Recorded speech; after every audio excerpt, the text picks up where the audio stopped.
Do you know there are two types of noises? One is the external noise.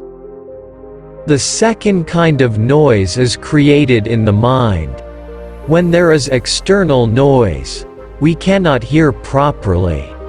But when there is noise internally in our mind, we can hear it but we cannot understand.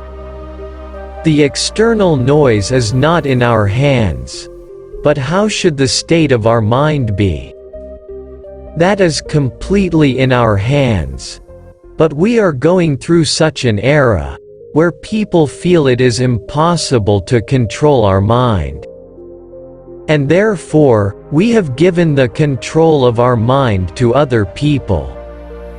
Let's check the entire day today. Maybe we got a little irritated or felt bad. Maybe we worried or felt angry. Which means even if there was a slight disturbance or upheaval in the mind, at that moment whom did I hold responsible for the state of my mind? I got disturbed because of whom? Usually where do our fingers point at? Here instead of peace, the inner noise is increasing. Noise means the mind thinks more than that is necessary. The mind keeps creating thoughts continuously. It just does not stop thinking.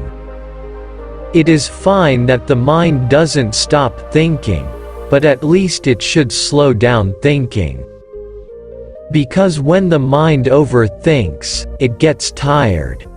And when the mind is overthinking, it will affect the body also. Today if we check our fortune, who is said to be fortunate? One who has all these four: healthy mind, healthy body, healthy relationships, and enough wealth. But what is the starting point for all the four? From the mind. The sattvic nature of our mind is much needed for our inner peace, that consists of simplicity, love and belongingness. Because these vibrations don't just remain in our mind. They radiate into the environment. Because our thoughts create our world. Just like how we equate knowledge with education. But the knowledge and education are about what aspect? The world is focused more on education about the world outside of us. And when it comes to the world outside, we know everything today. Not just this world, but we also know what is happening on another planet. We even know what is happening in the depths of oceans. But we don't know what is going on inside our mind. With one button we are able to control so many aspects of the world around us. But no matter how much we try, we are unable to control and silence the mind. Why is it that everything outside has come under our control? But our own mind is no longer in our control. There is only one reason. We made efforts in the world outside of us. So we achieved everything there. Now if we make a little effort on our mind, even here we will achieve everything. Which is easier? Controlling the world outside, or controlling the inner world of our mind? You should answer this. It is easy to make all the big achievements in the world outside of us? Or is it easier to control our mind? Someone among you is a doctor, a teacher, a jurist or a businessman. And most of you are a parent. We have done so many big things in the world. Look at this car. Somebody's mind has created this, isn't it? We have accomplished huge tasks in this outside world. And even after doing all this we say, my mind is not in my control. If you tell your mind, don't think like this, will it obey you? How many of you feel your mind obeys your every instruction? How many of you feel sometimes your mind obeys and sometimes it does not? And how many of you feel most of the time, your mind doesn't listen to you? How many of you want your mind to listen to you all the time? We want a mind which follows our instruction all the time. If you just observe, other people's minds obey our instructions. When you tell someone, do this task, they will do it immediately. You tell them, don't do it like this, do it like that. Again they will follow your instructions immediately. So who is listening to you? It is their mind, isn't it? Is not just their ears. Ear is just an instrument. But the mind is doing the task. It means their mind follows our instructions. If someone tells us something, we obey them. It means our mind obeys their instructions and their mind obeys our instructions. It is just that we don't listen to our own self. And the only reason for it is that we have never sat with ourselves and spent time with our mind. When we have not created a relationship with our mind, why will our mind honor this relationship? We interact with other people. We take care of others. If other people are in pain, then we spend time with them. Suppose your mood is off because of some reason.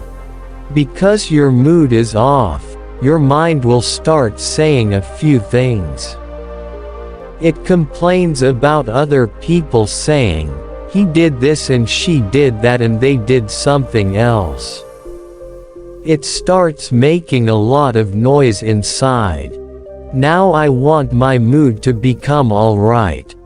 So I go to talk to someone else. We went out to the other person. So the other person says, it is alright that he spoke that way. You know that you are a good person.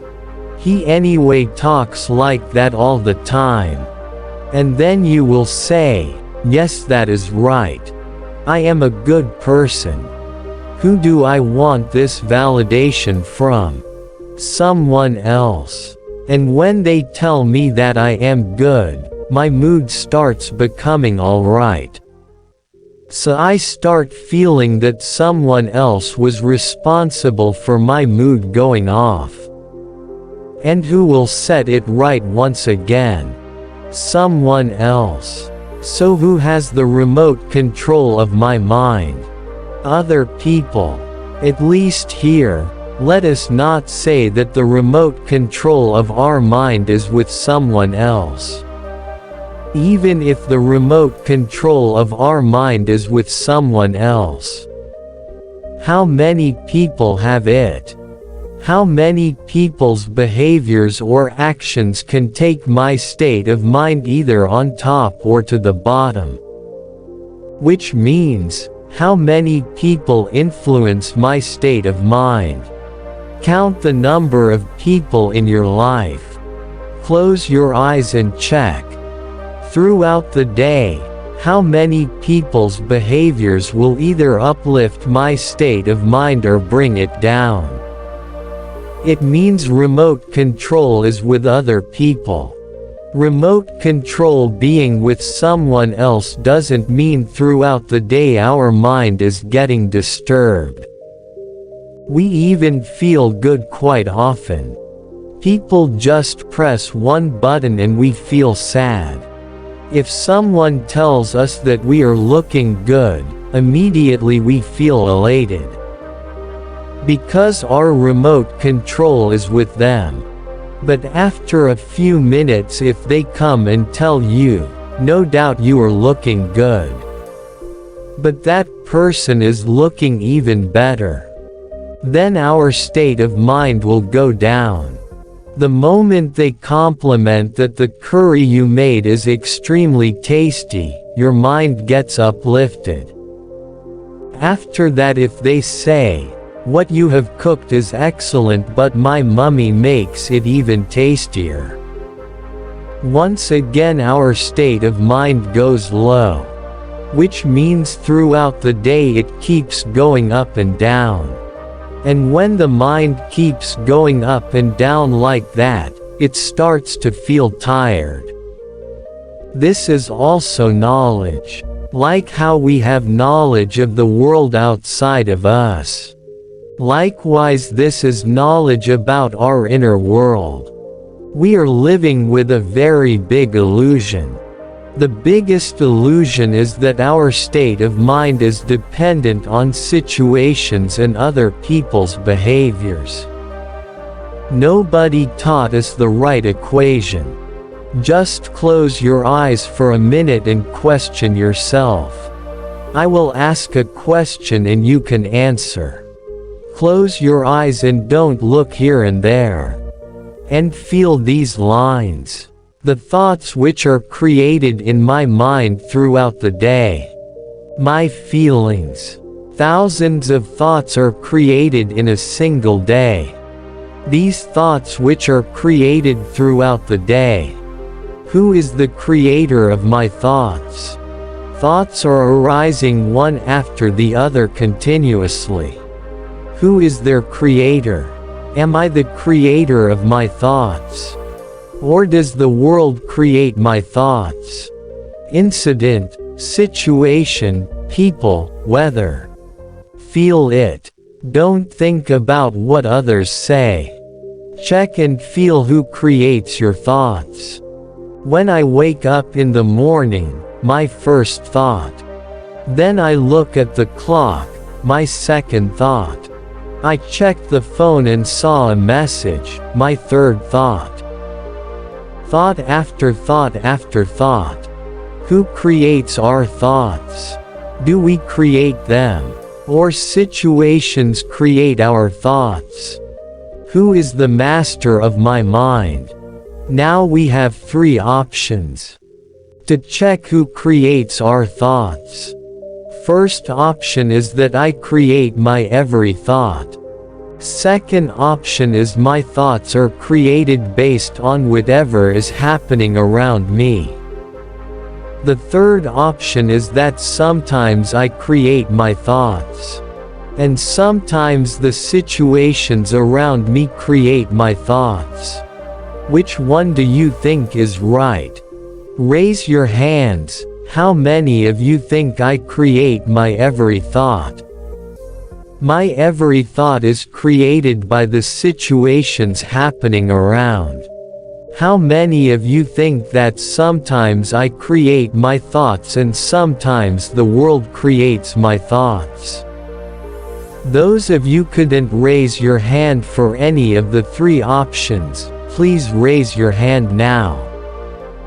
Who do you think creates your thoughts? Bring any situation on the screen of your mind. Today or in the last 1 week someone said something which you did not like. And when you did not like what they said, you reacted. All of us would have experienced something in the last 1 week or a month. Someone said or did something and I reacted. My reaction could have been in my words or in my behavior. Or we might not have said anything. But we might have felt bad in our mind. Just visualize what they did and how I reacted. On your left hand, their action. And on the right hand, my reaction. Suppose the same situation repeats itself tomorrow morning. Do I have an option of facing the same situation in a different way? That day I had reacted to it. That is fine because it is over. It is past. But it can happen once again tomorrow. If it repeats tomorrow in the exact same way, will I be able to respond to it in a different way? How many of you feel yes, I can do it? How many of you feel no? And that you will react the same way even tomorrow? If we feel that in the past I had reacted, tomorrow if it repeats, I should respond in a different way. It means the situation remains the same, but I can face it in a different way. It means who has all the power. Don't say it is with us. Say it is with me. In this situation, it is very good to say the power is with me. There are many instances where we should not say I or mine. But in scenario like this it is very important to say I. All the power is with me. Let's think, whatever they did is their choice. But when I reacted, it was a loss for whom? For myself. What loss did I suffer? First, my state of mind got disturbed. So the first loss is to my mind. The upheaval in my state of mind, what did that influence? On my body. So the second loss was to my body. Thirdly, that person left after making a mistake. But my mind was unable to concentrate on anything else. Because those thoughts were constantly on my mind. That was my third loss. Fourthly, my reaction in that scene. It got imprinted on the soul. It has become my karma in that situation. The situation came up. When the situation came and a mistake happened, whose karma was that mistake? That person's karma. Whose karma was my reaction? My karma. Their mistake was their karma. Their karma creates their destiny. My reaction was my karma. My karma create destiny.